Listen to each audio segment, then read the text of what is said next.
Would anyone who has delusions be considered insane? No. Do delusions control the person, or does the person control or evolve the delusions? The delusions are part of the person, but the person doesn't sit consciously and say, well, today I have nothing better to do, so I'm going now to sit and elaborate the delusions. They take a life of their own. There's no control over them. The longer the time, the more complex, the more they become the person. Is schizophrenia a brain disorder, an illness, or a disease? A disease is any type of dysfunction. It can be a heart disease, it can be a GI, gastrointestinal disease. It's a general category. Brain disease covers many brain disorders. Schizophrenia is one of them. How did you determine Mr. Holmes's verbal memory declined over time?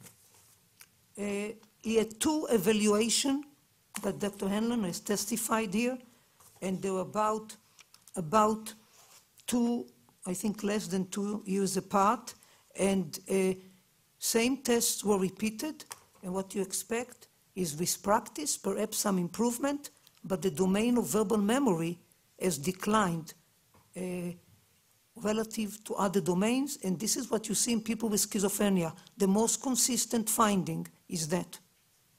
You said that most people with schizophrenia do not commit crimes.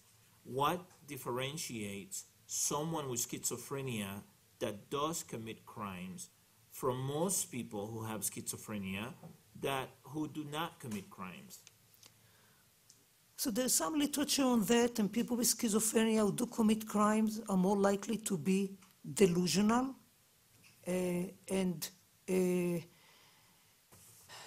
primarily delusional in nature with greater, some of them might have more difficulty in impulse control, and it depends on the type of crime. It's different between, stealing from a store because you don't have food and you don't have money, you run out the monthly allotment of money, to murder.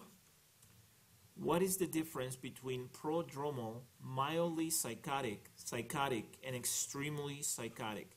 And how do you decide at what point the severity changes?